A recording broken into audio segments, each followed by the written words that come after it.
FendtONE onboard technology, front and rear PTO.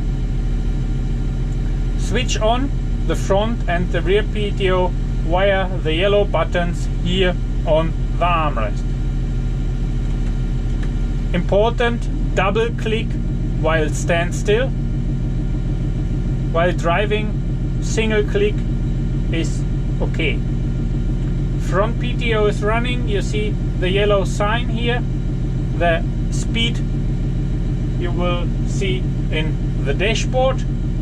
Start the rear PTO, double click, okay, then the system asks you for a speed. Yes, I like to have 1000 RPM.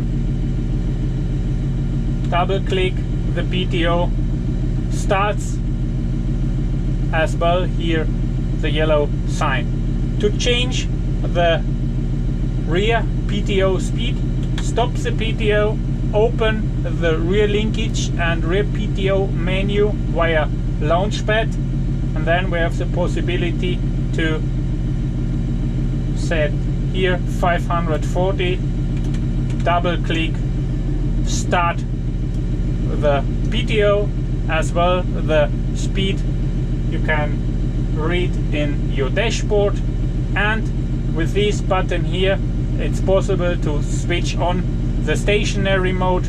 Important is that the parking brake is in. That means when you leave the driver's seat, the PTO stays on.